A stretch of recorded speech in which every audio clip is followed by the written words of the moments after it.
Tomorrow, Nelson Mandela meets President de Klerk for the first time since his release. Top of the agenda are continuing black violence in Natal and allegations of police brutality against ANC supporters. But if real negotiations are to get underway, it looks as if a far greater embarrassment is going to have to be addressed. Tonight's dispatch reveals dramatic new evidence on the operations of the notorious death squads and where the real chain of command lies. Former members of the squads come out of the shadows and point the finger at ministers still serving today in de Klerk's government. Are they Apartheids assassins?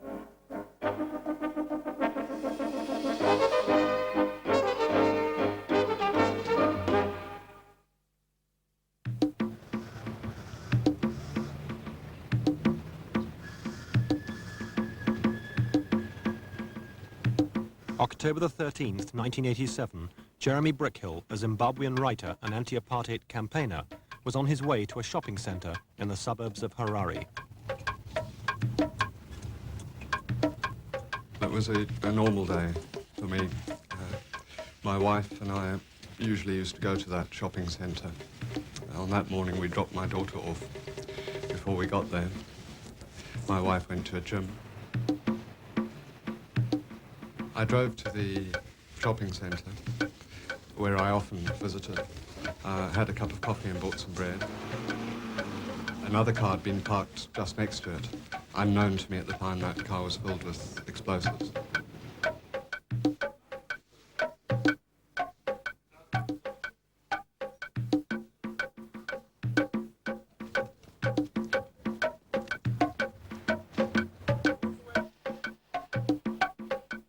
When I reached my car, I was just about to open the door. I suddenly felt a terrible electricity in the air.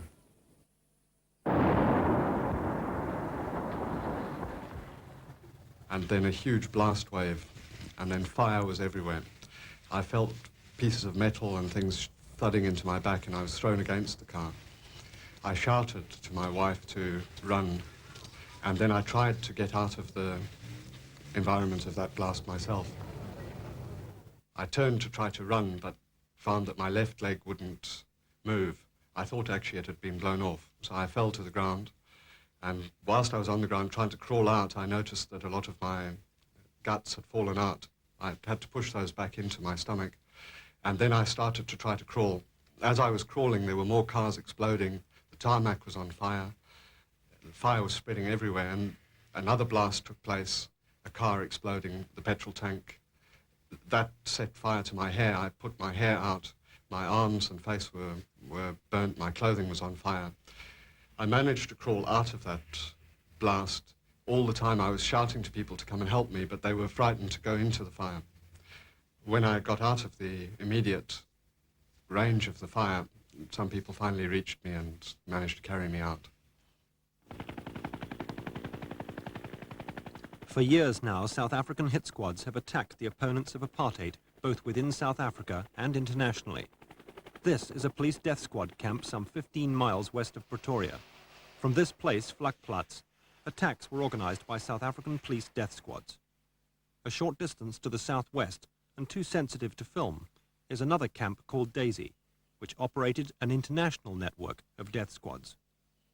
Captain Dirk Coetzee, named in 1970 Student of the Year at Pretoria Police College, was camp commander at Vlakplaas. Last November, Coetzee fled South Africa and told his chilling story. I was personally responsible in 28 cases, not necessarily people killed in everyone. There was cars stolen, places bombed in Swaziland, in Botswana, in Lesotho, and in South Africa itself. But all in all, around about 28 cases roughly that I can remember. It was from this building, Security Police Headquarters, Pretoria, that the orders were issued to Vlakplaas to carry out killings in the different regions of South Africa. The Human Rights Commission has catalogued over 140 attacks by hit squads against apartheid's opponents since the mid-1970s. Their lists do not include the dozens of attacks outside South Africa, nor deaths in detention and killings in township unrest. Most of those targeted were involved in perfectly legal activities. These guys always stick by the law. Although narrowly, you don't easily get hold of them to prosecute them that they've contravened any section of any law. So if he gets too big of a hassle for a certain region or branch of security, they arrange for him to be eliminated. Martinus Grobler and James Stevens were policemen stationed at Pretoria, a small town near the Swaziland border. They were witnesses to an horrific scene on June the 8th, 1988. Fearful of reprisal simply for knowing too much, they fled into exile late last year. Well, I'll take it this way. 3 of the people that were there that night witnessed everything that happened in the police station. All 3 of them are dead already, and we are not prepared to be the 4th and the 5th one to die. So that's why you decided to go. That's why we decided to go to exile. What about you, Martinez? Decided to stay outside South Africa. I believe me and Steve will be holding hands in the mortuary by now. The events at Pretoria are the subject of a controversial inquiry inside South Africa. Both Grobler and Stevens have now decided to reveal the truth of what they saw that night in the police station. This is their first television interview. I was working that night when security walked into the police station. I was a night officer on duty at that stage, and they asked for some firearms. And you know, the security branch people, you don't ask them questions like what you're going to do and why do you want the firearms. These people operate on their own. So, but I've asked this one bloke, Gary Barnard, security branch, because I know this bloke well. He's one of my friends. So I asked him, what are you going to do? So just tell me they've got special duties to perform.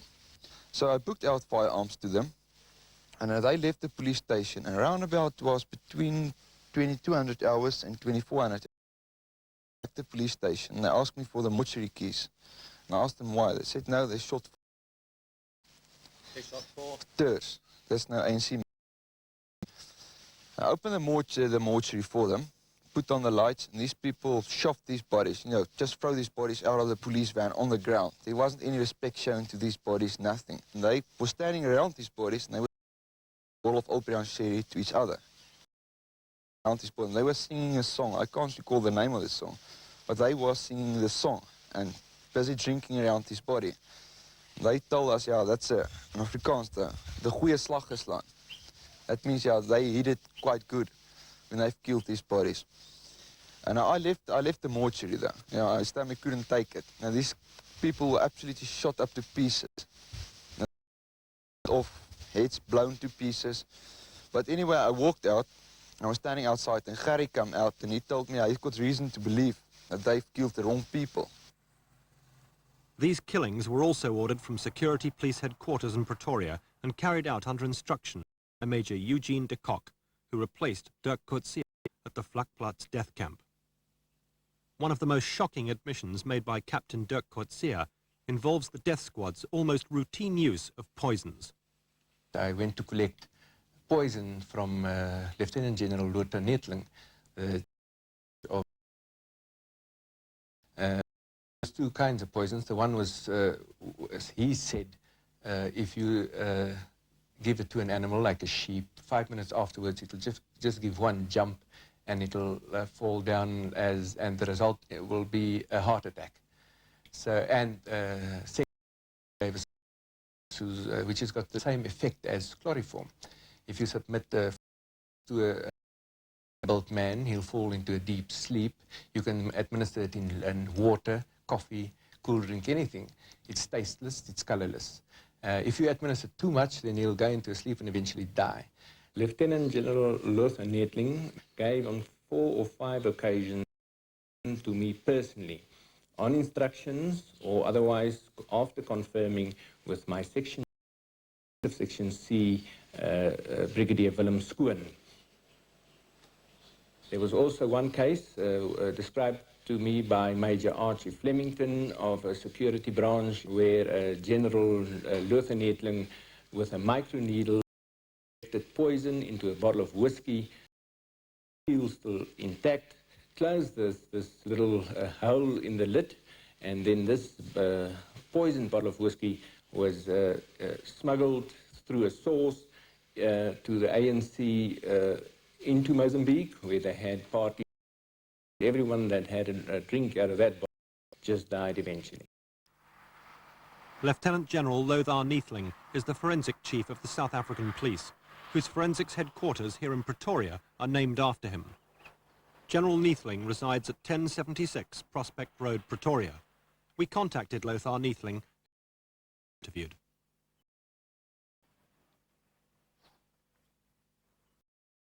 Klatzow, one of Johannesburg's independent forensic scientists. As such, he is often called in by the families and lawyers of death squad victims. Given the right context and the right technology, almost anything can be done.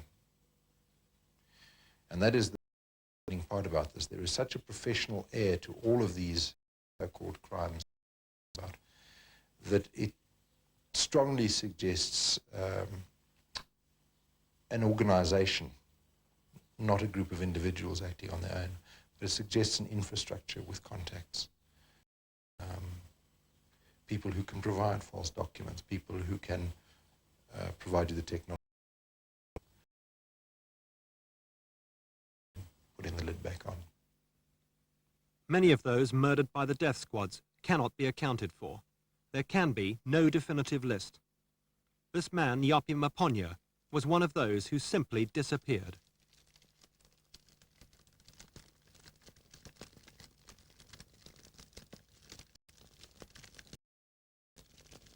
Take, for example, Mr. X. He's in police custody.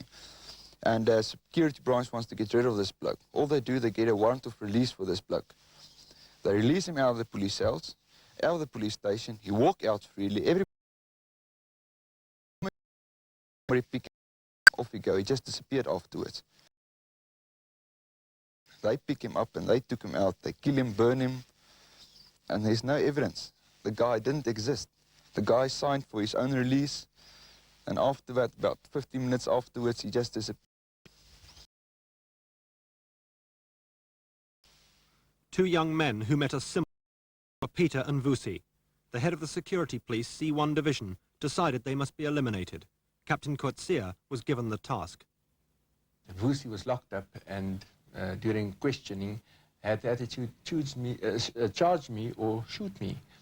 And Brigadier Victor decided that the latter must be done. So he contacted Brigadier Skoon, the chief of Section C1, and I got the... This is in Pretoria? This is in Pretoria headquarters, security headquarters. And I got the instructions to do the necessary, get rid of Vusi. Vusi and Peter were both taken to the road right next to the Komati River near the coast between South Africa and Lesotho. The drops were administered, and once they were out like a chap that had a heavy drinking spree and couldn't sit up straight anymore, Captain Chris Vermeulen took a Makarov pistol, put his foot on the head so that it was turned sideways, and shot each one with one shot behind the ear, with a silencer on it, of course. Thereafter, the body... You saw this, did you? I was present, close by. I mean, all of us were there. And then the bodies were put onto logs, heavy logs with tires on top of it, old motorcar tires, to sort of get that first booster burn. And the two bodies were burned through the night there. The next, and it takes about frequently, especially the buttocks and the lower part, it takes a long time to burn out. And had to turn it over frequently, and the next morning dished out all the ashes and the remains into the Komati River. Griffiths Mclangy was a leading Durban human rights lawyer. A few days before his death on November the 19th, 1981, Mclangy had been taken in for questioning at Durban Security Police headquarters. When the car into which Mclengy was bundled turned down this track, Griffiths Mclengy was minutes away from a violent death.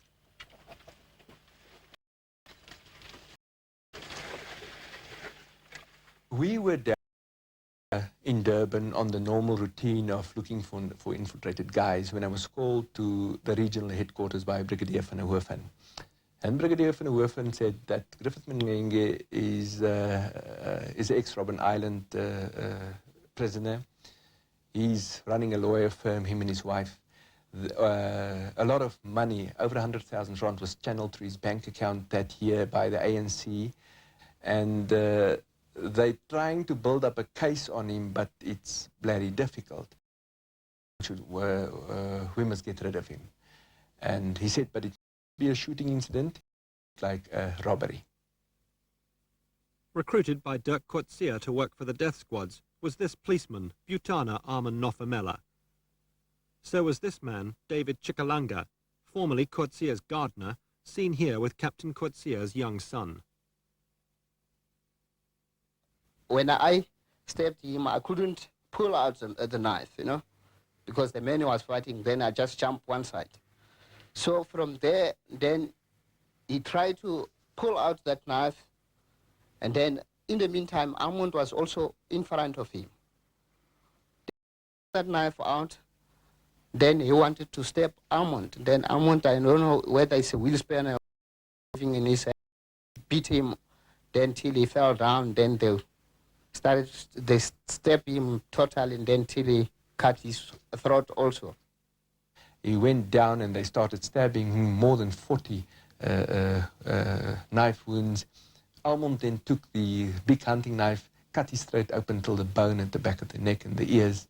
And they then took his jacket, suit jacket, his watch, his wallet, and his car keys, a brand new Audi 200, a white one.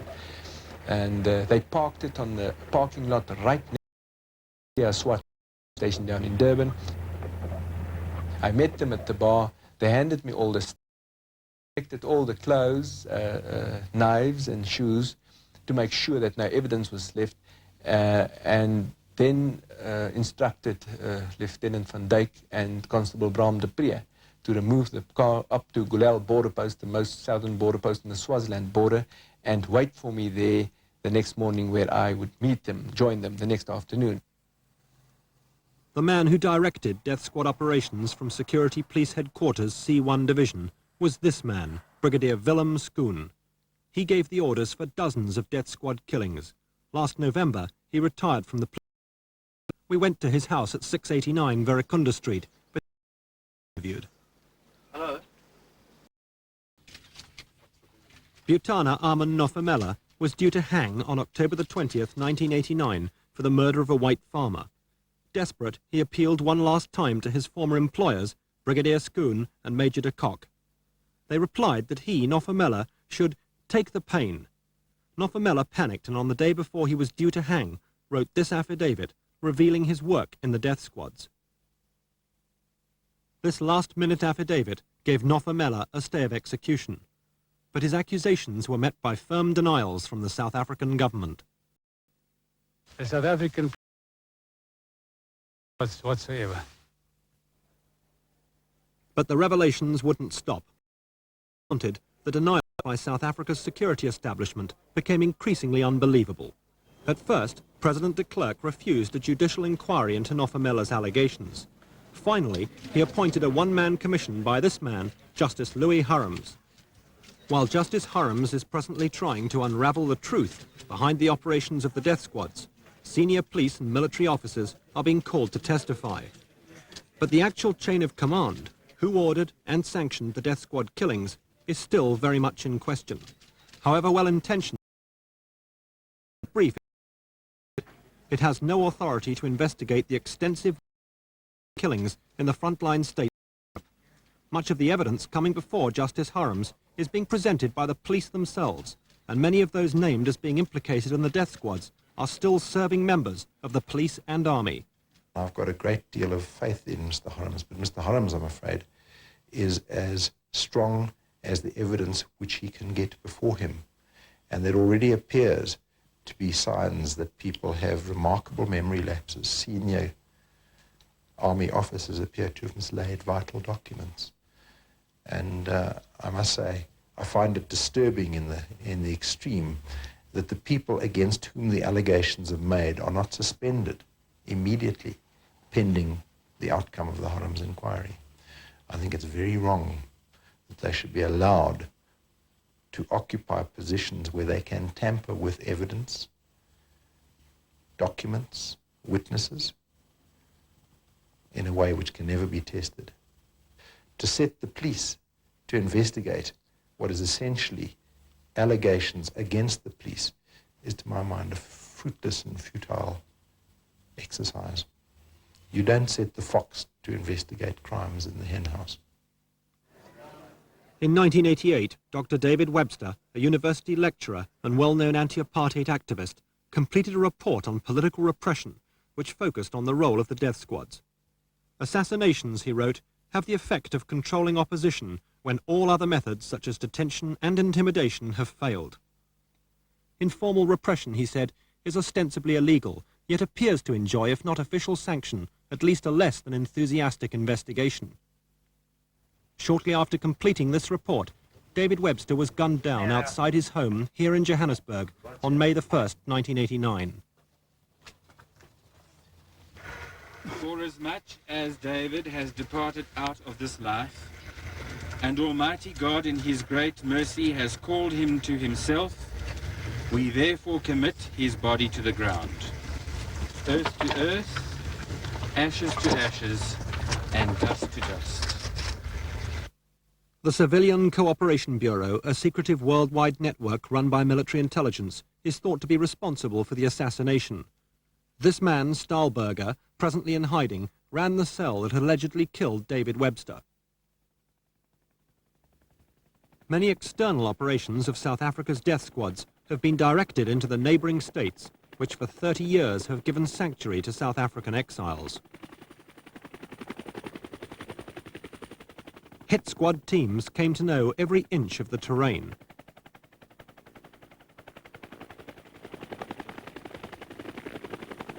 They frequently parachuted into Zimbabwe, carrying weapons and explosives to remote airstrips, returning to South Africa undetected.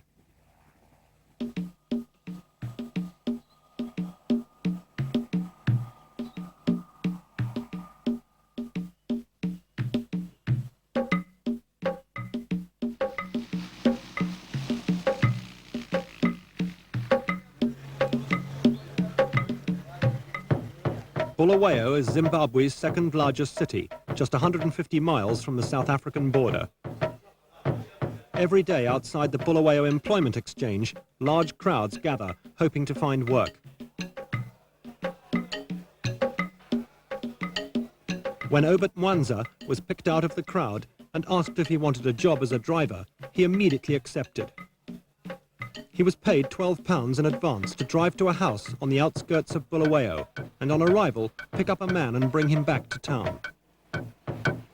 As Obert Mwanza drove here to 16A Jungle Road, he was unaware that his new employers were following him in a second car. When he reached the house, he hooted as instructed and waited.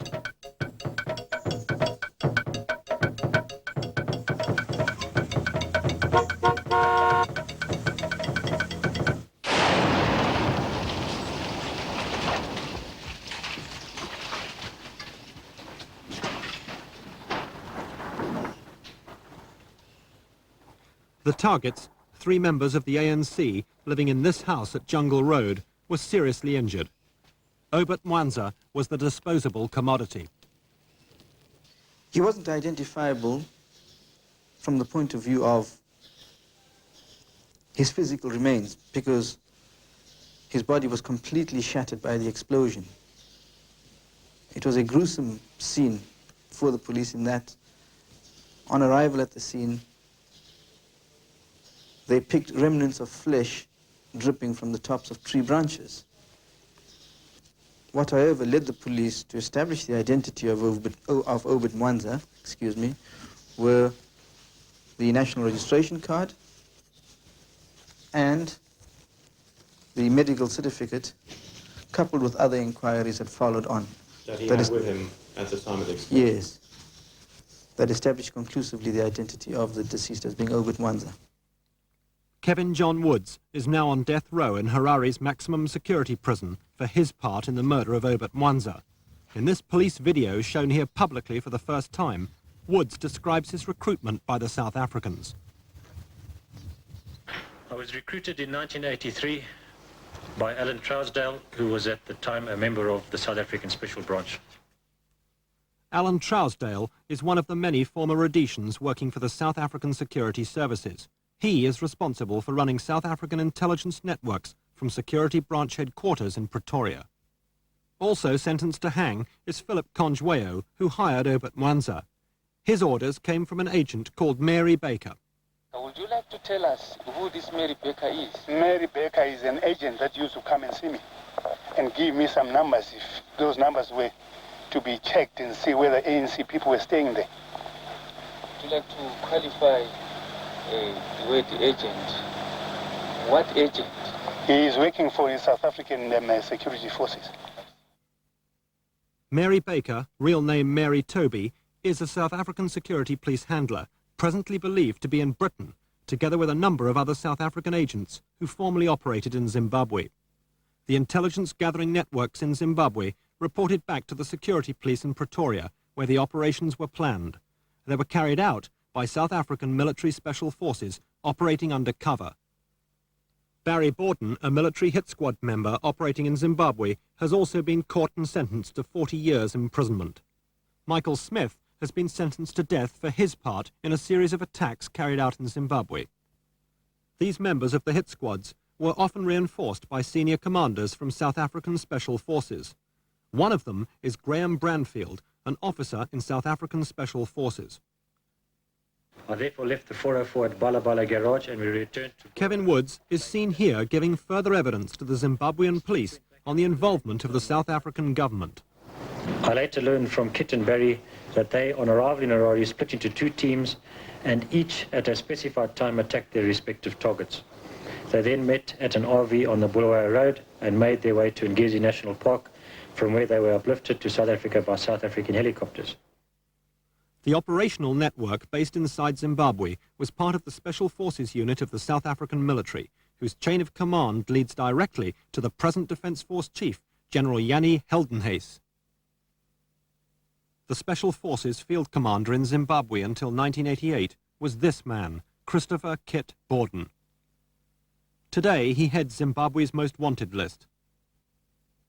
2 weeks ago, we tracked him down in Johannesburg and spoke to him. He denied involvement in the murder of Obert Mwanza and the attempted murder of Jeremy Brickhill, but Kit Borden refused to be interviewed for this programme. Well, there's a great deal of evidence pointing to Kit's involvement, not only in the attack on me, but in numerous other bombing attacks inside Zimbabwe. Kit knows, he knows the reason that he doesn't want to comment on these attacks, and he's unwilling to come and face justice in Zimbabwe or to clear himself in a court of law, which is what I feel has to be done. Is it conceivable that the South African government doesn't know that Kit Borden is in South Africa? Not at all. The South African government knew that Kit was flying in and out of Zimbabwe in helicopters and light aircraft carrying explosives and ammunition over several years. Kit is a part of the South African Special Forces structure, and the South African government have given him refuge precisely because he was carrying out operations on their behalf. They not only are giving him refuge, but are actually enabling him to escape justice. The web of death squad activity stretches to Europe. ANC offices were bombed in London in 1982, and in March 1988, the ANC representative in Paris, Dulcie September, was murdered outside her office. On March the 8th, 1988, yet another attack took place, this time in the Mozambican capital of Maputo.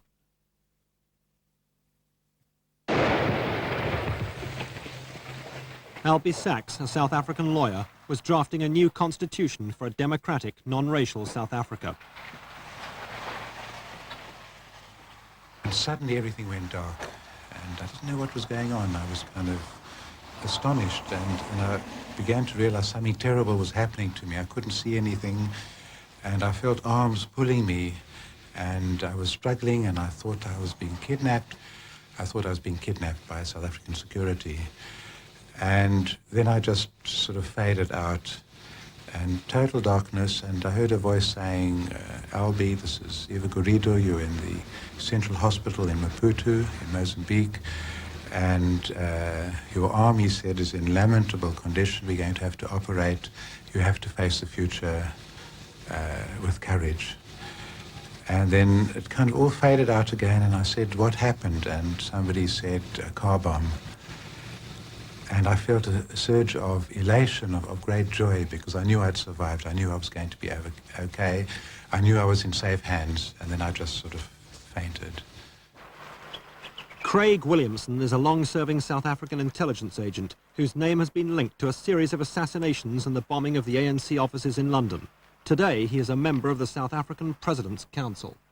It's going to be silly to argue that all the ANC people in this world who've ever started their cars and then been blown into the hereafter would have nothing to do with the South African security forces. I mean, nobody's going to believe you. But the fact is that there has been a war, and they have been blowing us up and killing us, and we've been blowing them up and killing them. And obviously, some of the actions are admitted, and some of the actions are not admitted. But the Minister of Foreign Affairs, for example, being a member of the State Security Council, would be aware of those external operations. Yes. The death squad network in South Africa and abroad stretches beyond military and police chiefs to the highest political level, to ministers of the State Security Council.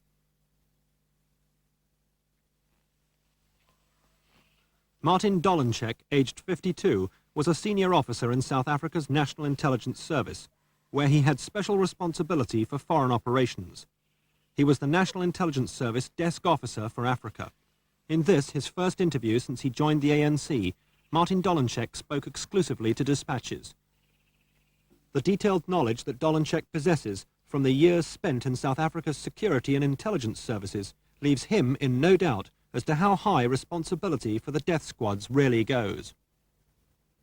At Security Council level, that's the top government decision-making level, and it filters down in a form of an instruction. And of course, they can't instruct anybody go and kill. The highest degree of secrecy must be preserved. So you're saying today that the death squads operating over the last several years have actually had an official sanction from the highest level in the South African government? But of course, there is no other way from my... I'm not saying what I think, I'm saying what I experienced.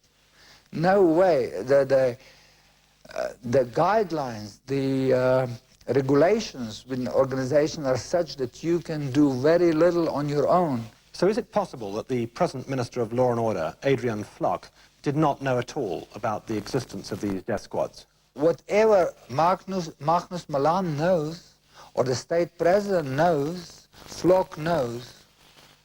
As a matter of fact, those three guys are the top policymakers of South Africa today, and you could throw in Pigbota, and that will make 4 of them. So are you in fact saying that the present Minister for Law and Order, Adrian Vlak, knew all along what was going on with the death squad operations? Oh, most certainly. Adrian Vlak is the privy to all secrets, or so-called secrets of death squads or murder squads, or, as a matter of fact, of the whole internal policy of South Africa, a security policy, I mean, because we're dealing about security of South Africa. Adrian Vlak, Minister of Law and Order, is one of 3 key ministers responsible for formulating security policy. A former member of the State Security Council Secretariat was Dr. Jackie Cilliers. I think after the intelligence community and the personnel that are involved in the planning, let's say special forces, have gotten together and made some specific, decided on some specific plan, this would be presented up the ladder until eventually, on basically a one-to-one basis, this was presented to the relevant politician or politicians, probably the Minister of Defence and the State President, probably not to the wider cabinet, except if it was a major undertaking.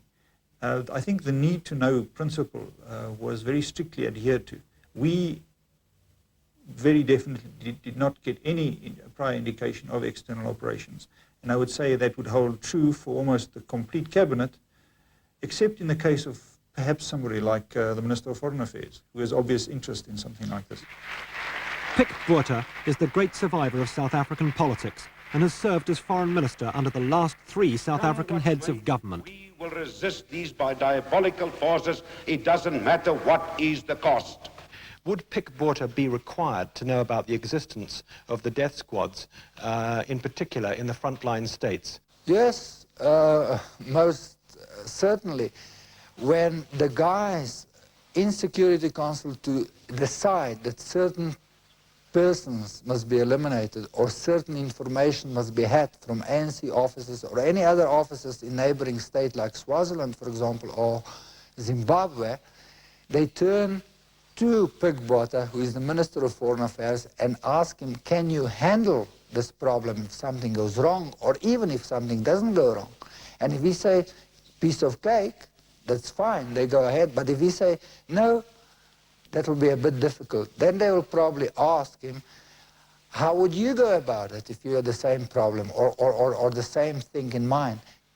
So you're saying, just to be clear about this, that it is not possible for Pik Botha not to have known what was going on in cross-border operations that involved death squads? Pik Botha knows very, very, very well.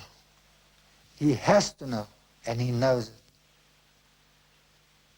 And there is nothing that can excuse him from washing his hands from the deeds which happened, as a matter of fact, to mostly innocent people. There were very few ANC people killed, but it's by the way, but he has blood on his hands. The chilling revelations on the activities of the death squads, both within South Africa and outside its borders, all lead to the State Security Council. Though its role may have diminished under President de Klerk, those responsible for its dark past still remain closeted in the inner sanctum of decision-making today. These people, Magnus Malan, Adrian Flock and Pik Botha, have not come under scrutiny from the present Harms Commission of Inquiry. Magnus Malan and Adrian Flock are yet to be called to account. In the case of Pik Botha, the Harms Commission is not looking into death squad operations abroad, for which it is claimed he would have had knowledge or responsibility. In my case, I'm unsatisfied with the Harms Commission because it excludes external operations. I'm not a South African. I've been attacked by South African forces. I have no redress through the Harms Commission, and I intend to fight to raise the matter both in courts in South Africa, and I want to be able to give evidence to the Harms Commission. And I want that evidence, which is available in the cases of the assassinations and bombings in Zimbabwe, to be made available. Otherwise, this killing machine that has lurked inside the apartheid state won't be brought out into the open. It has to be brought out into the open so that it can be dealt with and dismantled.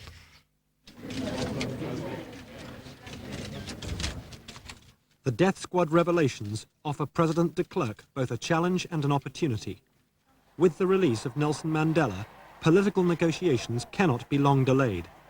But is President de Klerk really willing to make a clean break with the past and confront the political implications of the death squad killings? Without this, can any negotiation ever create the trust that will genuinely lead to a new South Africa? Make no error, the government in South Africa is not going on a purge of the security forces and is not going to weaken the security forces. We see this action, and hopefully, as in fact strengthening the security forces, because too many good men and women have been slandered by the information that's been coming out and by the belief that has grown in the minds of many people of the public, internationally and nationally, that in fact all the police and the defense force and the intelligence people did was illegal, horrific killing. And that's not so. I think the maximum exposure is the most important thing at this stage. It's so important for cleansing South Africa. It's so important for healing and providing the basis for a new South Africa. If we're going to integrate ANC security with South African security, ANC military with South African military, it can't be with these people who are really ruthless killers, poisoners, people who spread lies, who live by deception only. They have to be removed. They have to get out of the way. Then there's enormous possibilities for moving forward in South Africa and for getting peace and for healing.